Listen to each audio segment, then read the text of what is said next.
pastor Júnior Vans Bronsen. Amada congregação do nosso Senhor e Salvador Jesus Cristo, já ouviu um leão rugir? Já percebeu o sentido de fraqueza de um homem num terremoto? Já viu na televisão? Já pensou na sua fragilidade ao ouvir o trovão?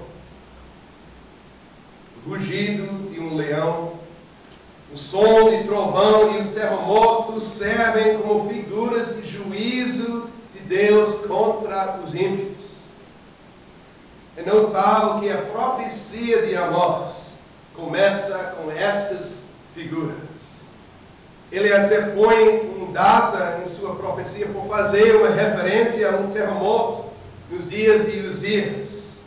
E esse terremoto, que aconteceu 2 anos depois dessa profecia, serviria como uma confirmação da mensagem de julgamento nesta profecia. E confirmou que Amós foi enviado por Deus mesmo. É possível que pessoas perguntavam a validade da profecia desse homem, porque ele foi chamado a ser um profeta mais tarde na sua vida. Antes de ser um profeta, até lemos no primeiro versículo, e Amós era entre os pastores de Tecoa. E também em capítulo 7, versículo 14, podemos ler que ele também era um colhedor de sicômoros. E assim, Amós entendia a situação dos pobres na terra durante a época de muita riqueza. Mas esta profecia não é sobre Amós, não é um estudo sobre um profeta do Antigo Testamento, mas é uma revelação de Deus da aliança, uma revelação de Cristo Jesus, e é um chamado ao arrependimento que chegou até o povo da aliança, que achava que tudo era tranquilo. Prego o Evangelho, parte desse tema: o Senhor ruge de Sião para manter a pureza do seu povo pactual. O Senhor ruge de Sião para manter a pureza do seu povo pactual. E vemos a riqueza do povo, a fraqueza do povo e também a esperança do povo.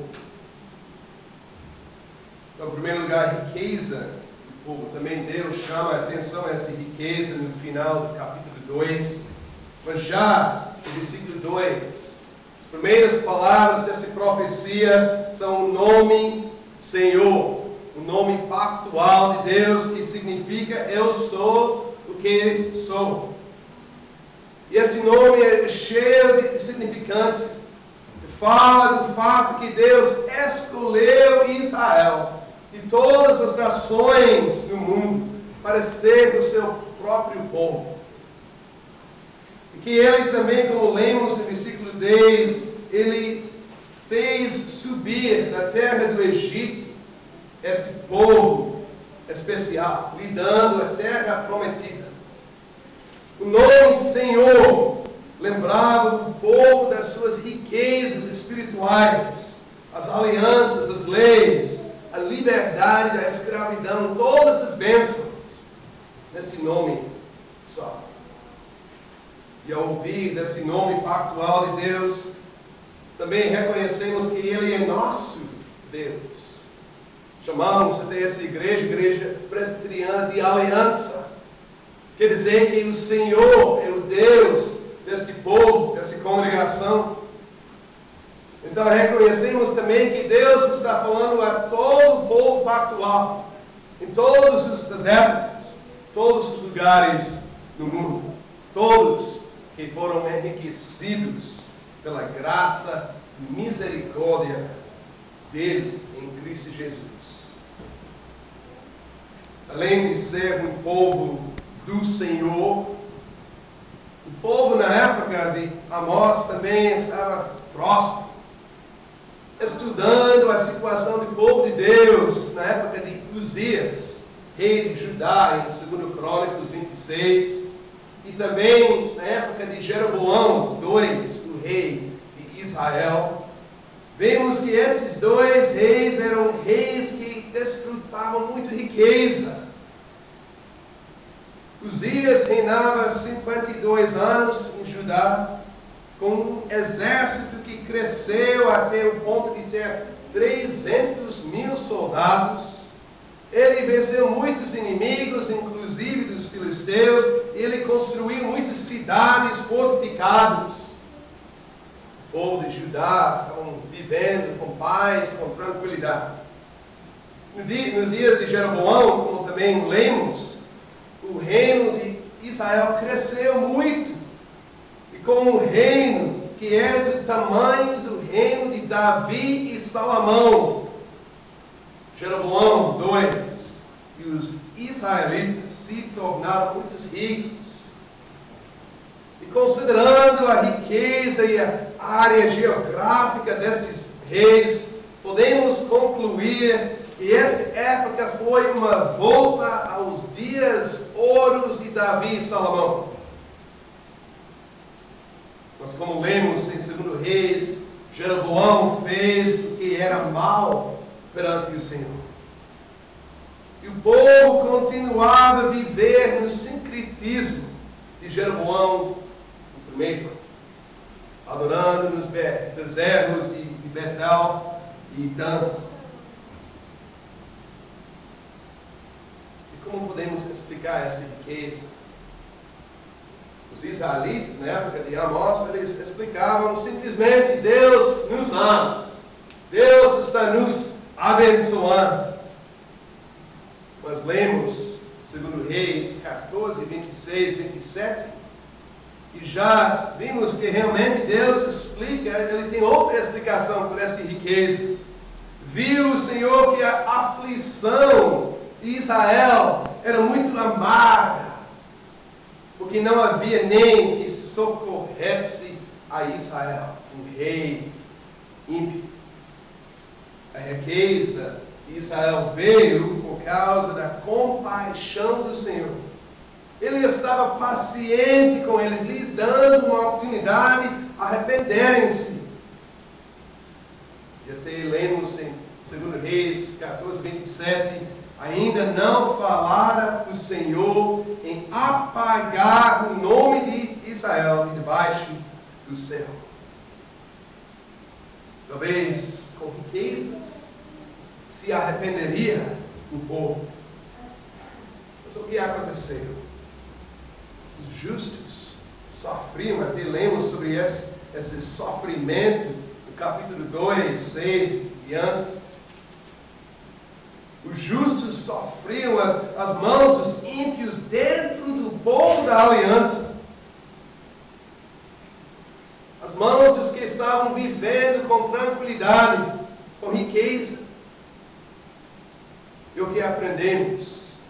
As riquezas materiais de alguém não indicam que Deus está lhe dando recompensa pela fidelidade dele. Em verdade, a sua responsabilidade aumenta. E Deus vai requerer mais dos ricos dentro do povo da aliança. Esta mensagem é uma mensagem repetida nesta profecia.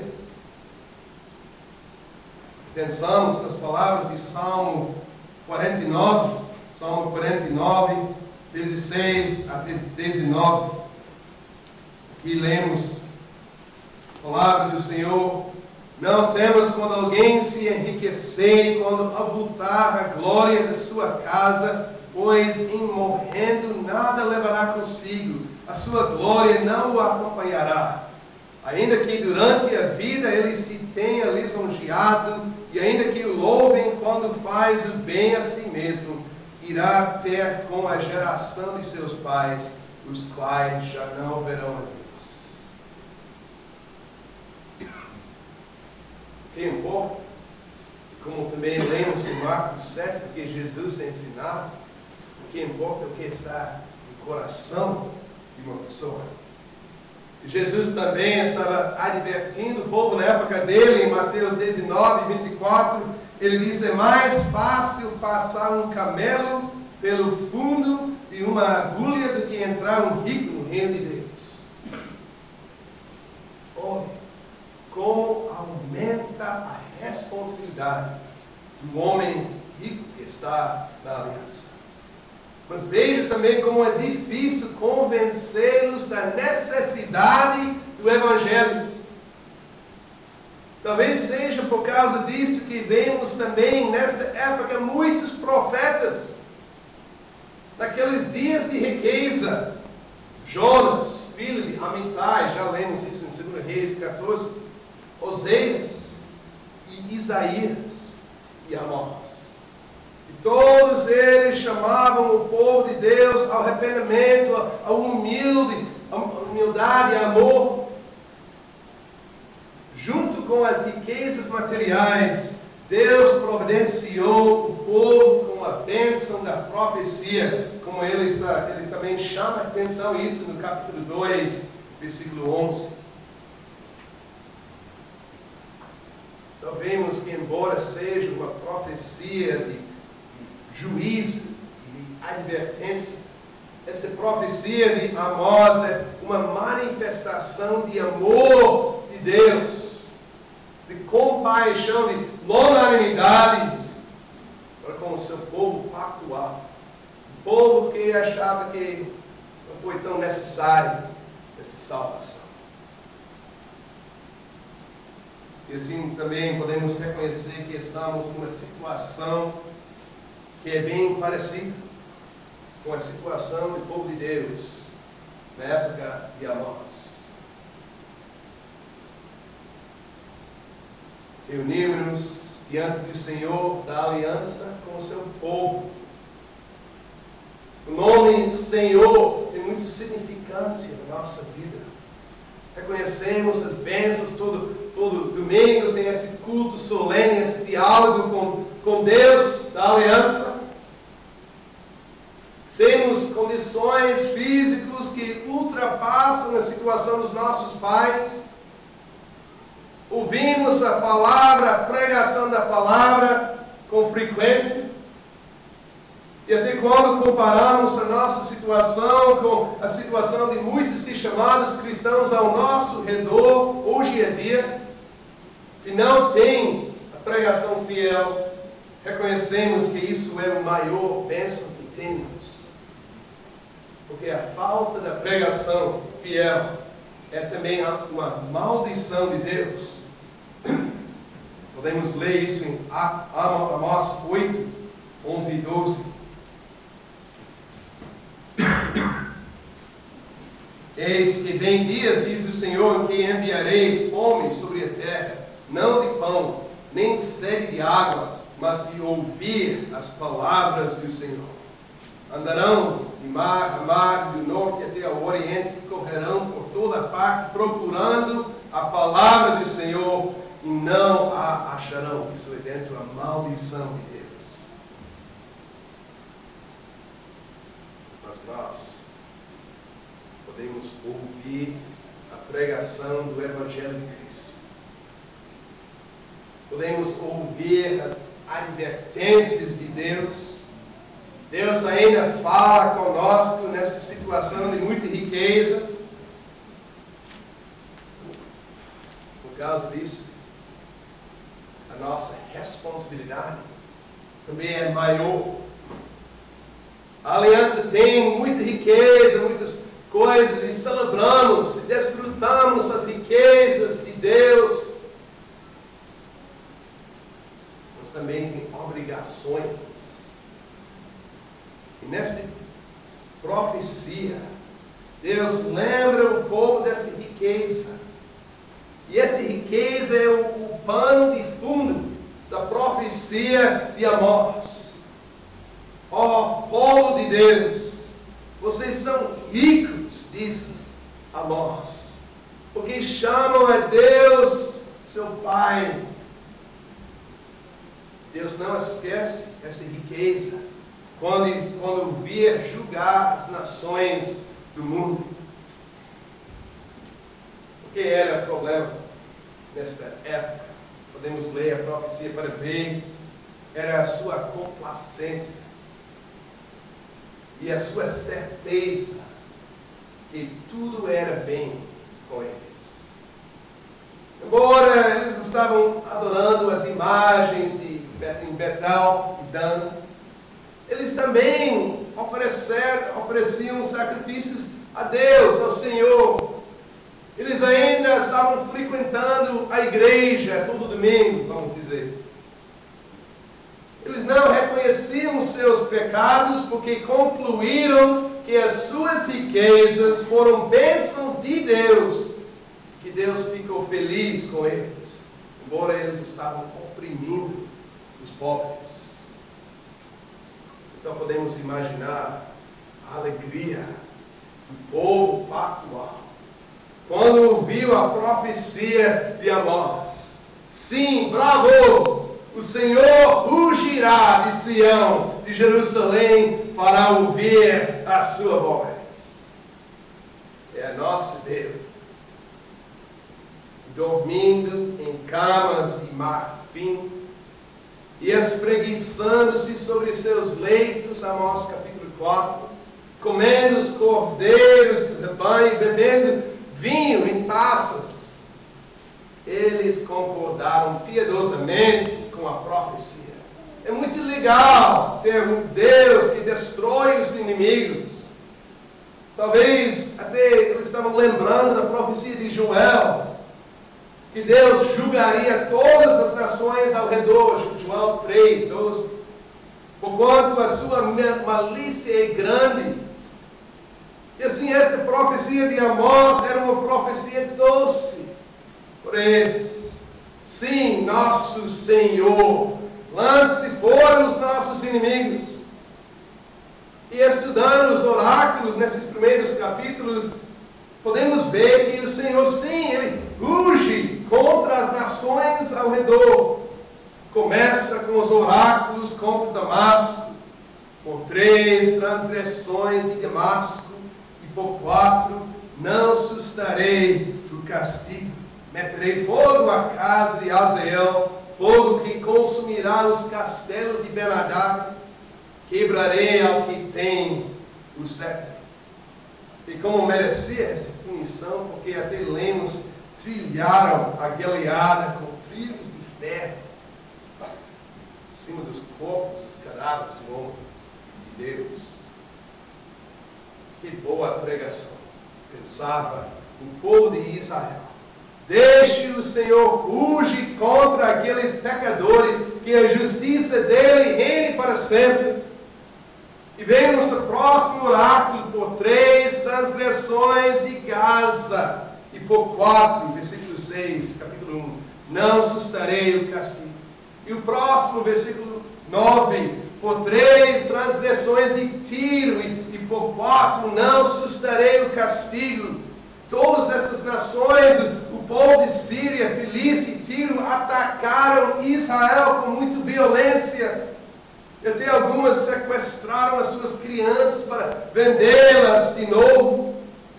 E julgando pela atitude do povo de Israel, que é revelado no livro desta profecia de Amós, ao ouvir este sermão, Israel estava cheio de alegria.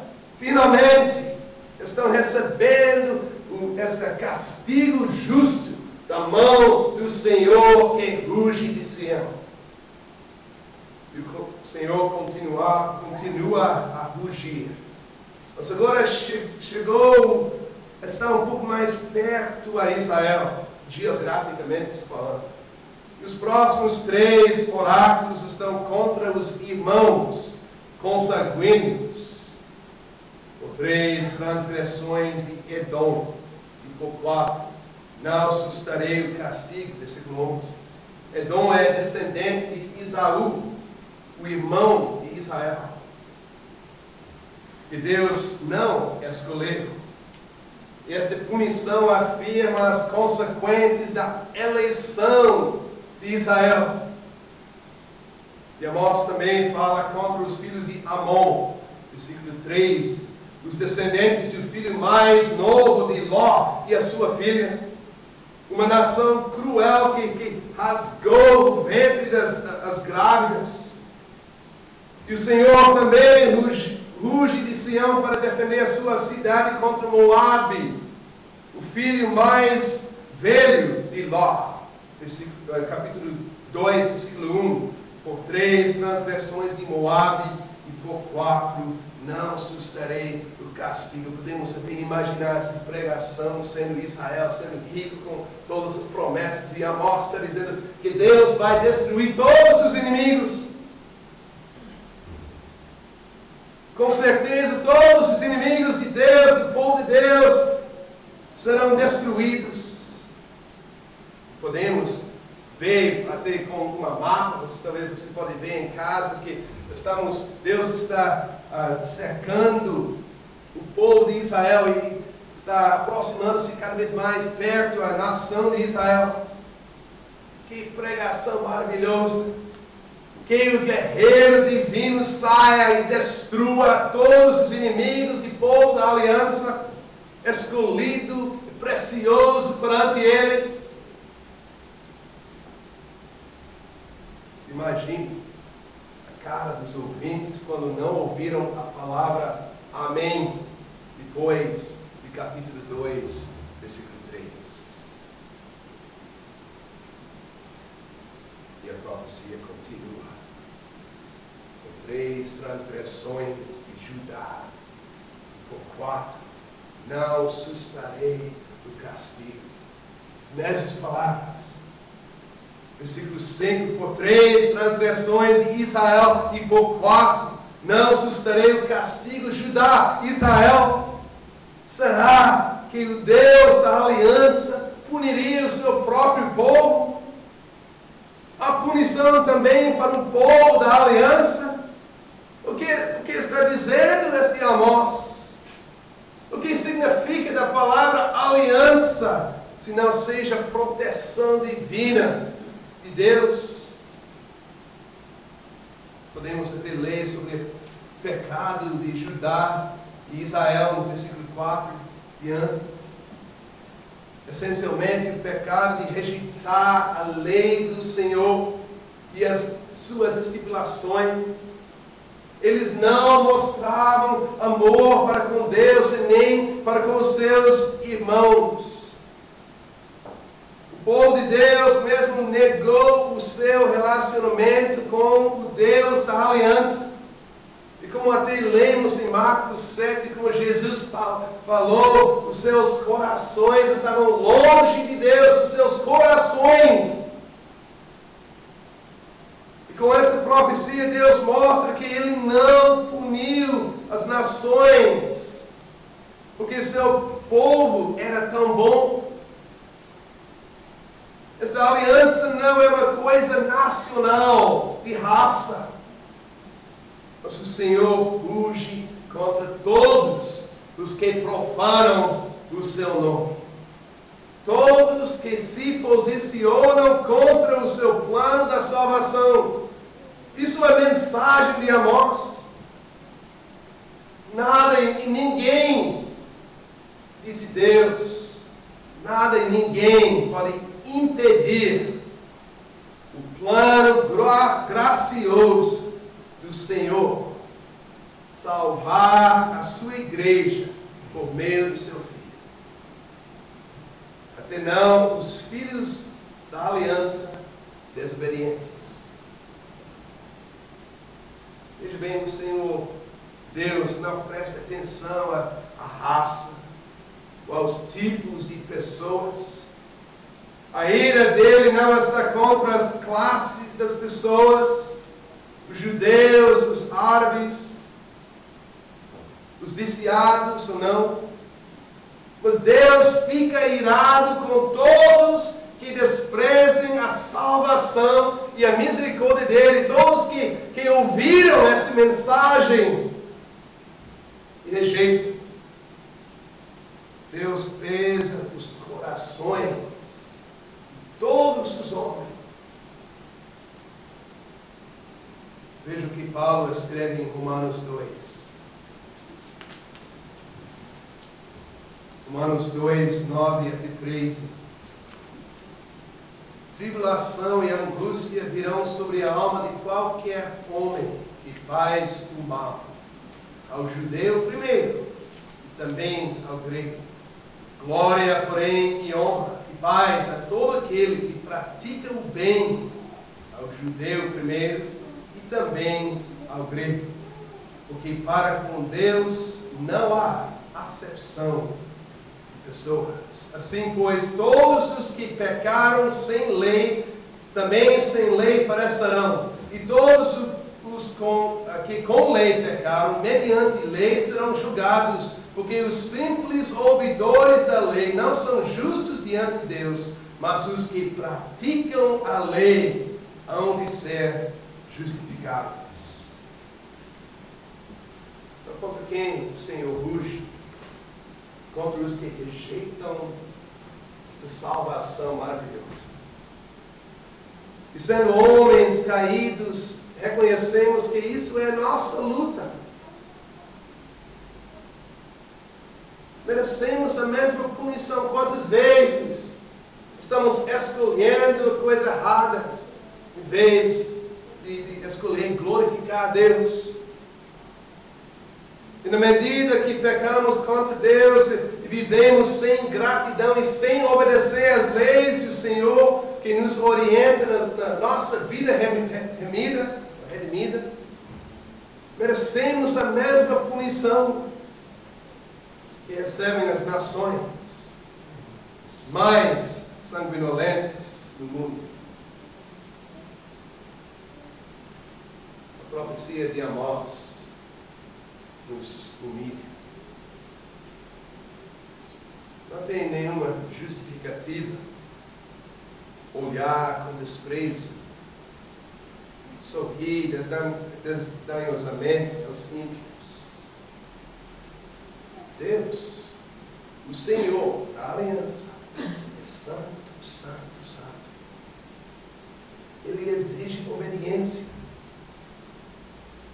Quanto mais os seus filhos, que receberam tantas riquezas das mãos dele. E o ponto importante desses primeiros capítulos de Amós é que Deus pode irar-se e rugir com trovões contra o povo da aliança. A Bíblia não ensina essa salvação automática. Até circuncisão, até batismo, então, nessa época, não pode garantir, segurar salvação por ninguém.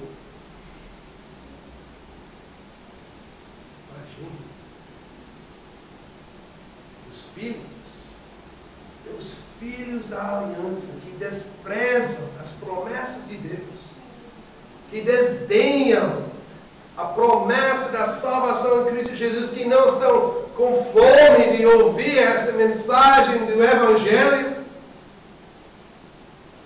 eles estão fazendo a mesma coisa que os que nunca receberam as promessas, e até, podemos dizer, até pior. Israel tinha de aprender isso. Eles achavam que eram seguros com uma coleta à prova de bala, ou seja, a prova de ira divina. Então nós somos filhos de Abraão. Os judeus até falaram na época de Jesus em João 8. Veja bem, Deus nunca tolera a opressão dos pobres. Ele nunca tolera materialismo, desvanecimento, a complacência e ignorantes. Nunca tolera a rejeição de Jesus Cristo. E o homem tem de reconhecer seu pecado, sua necessidade urgente, absoluta de ter um Salvador. Então a mensagem da profecia de Amós chega a nós com urgência. E assim entendemos as últimas palavras de versículo 2. Os prados dos pastores estarão de luto e secar-se-á o sino de Carmelo. De novo, pensando nos prados, nos pastores, os israelitas visualizariam campos verdejantes e bem regados. E pensando no cimo de Carmel, visualizariam a sua beleza e majestade. Mas olhe as palavras de Deus, estarão de luto, e vai secar-se o cimo de Carmel. O Senhor dos terremotos e trovões não parará nos confins da aliança. Ó Israel, esconde-se por trás de suas riquezas e sua decoração vistosa, mas Deus vai por fim a tudo isso, vai secar-se. Deus também vai julgar o seu próprio povo, vai avaliá-lo com a sua lei. Também a gente pode ver isso nos outros capítulos de Amós. A sua própria congregação, os filhos, os crentes, seus filhos, e todos que rejeitam as promessas serão punidos. Deus da aliança não é limitado por raça, nação, o homem, mas todas as distinções humanas, exteriores, caiam fora para Deus. Todos os homens ficarão de pé perante o seu Senhor, o grande Rei, que sai de Sião para defender o seu santo nome. E repetimos a pergunta de Salmo 130. Se observares, Senhor, iniquidades, quem, Senhor, subsistirá? Vemos também nessa passagem a esperança do povo de Deus. É importante notar que há um lugar que não sofre o castigo de Deus. Nesses versículos.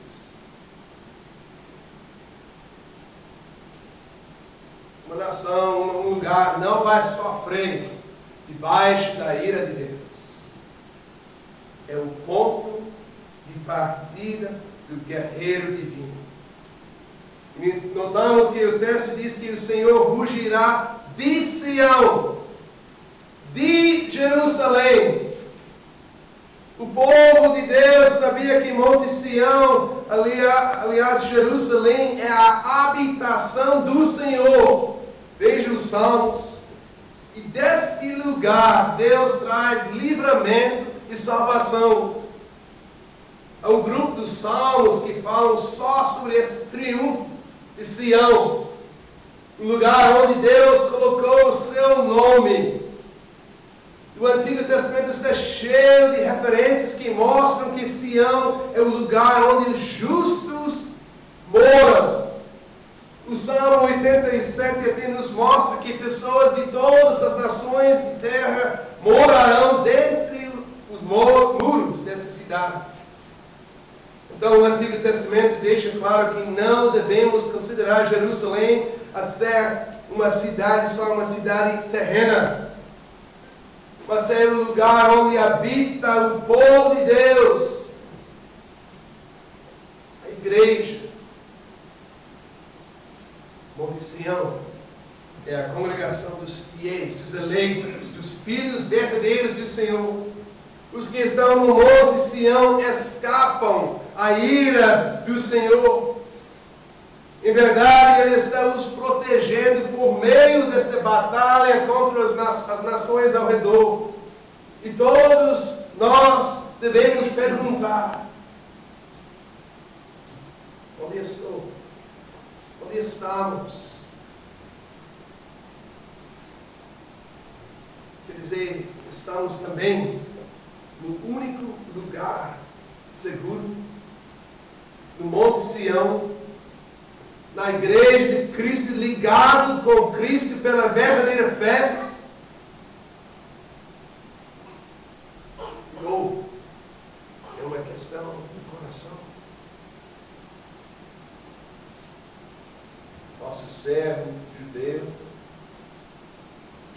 Posso ser um membro de uma família cristã?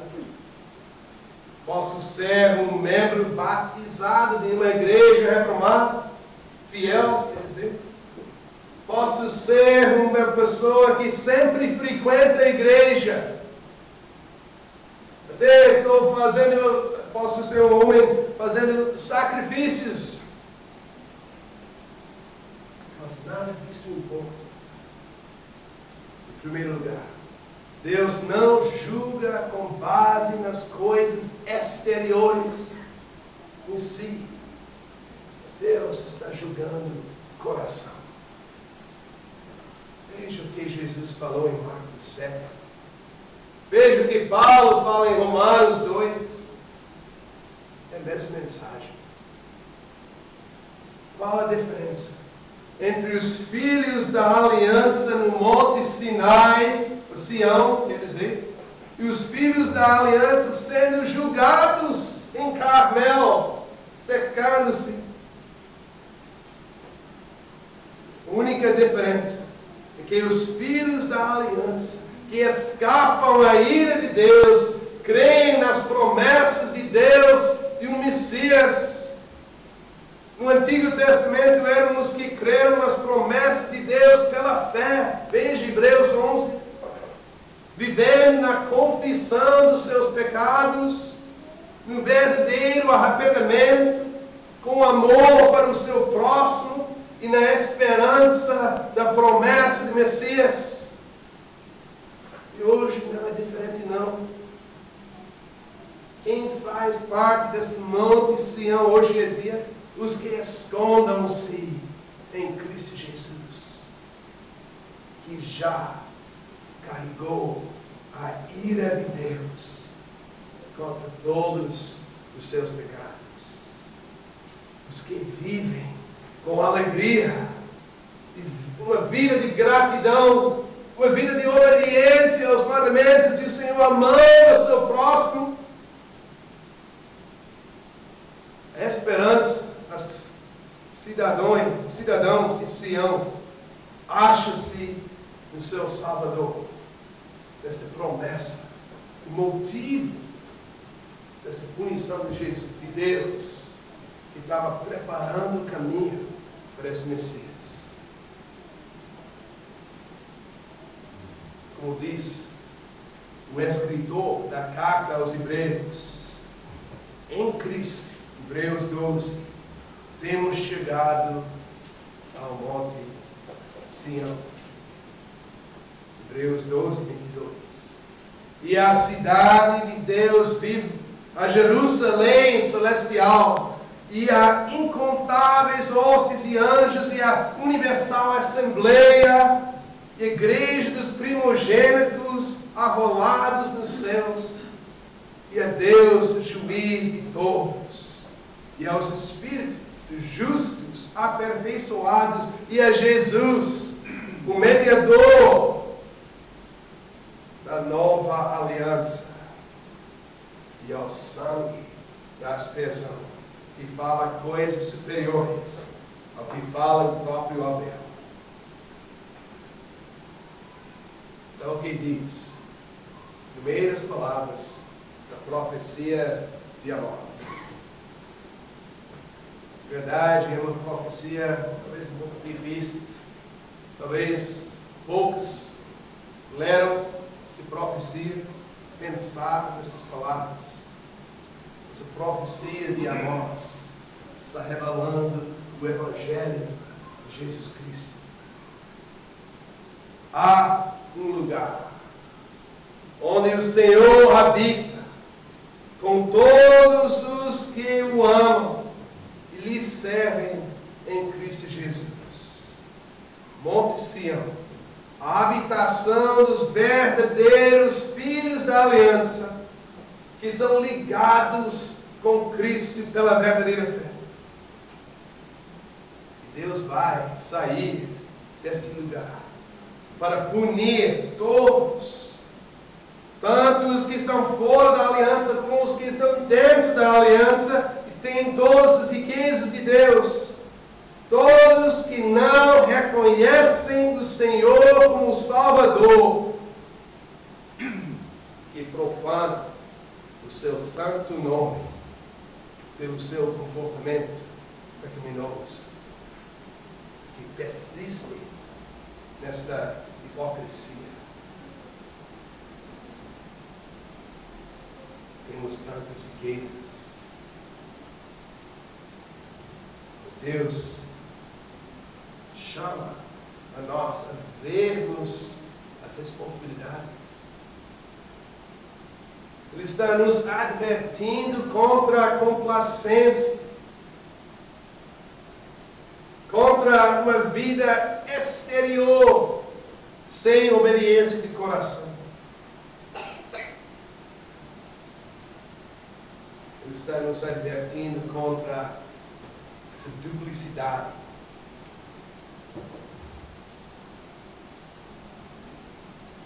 Ele nos mostra o Sião, lugar onde todos os verdadeiros filhos de Deus estão em Cristo Jesus, humildes, pacientes, gratos. O povo de Deus vive somente pela graça do Senhor. Amém.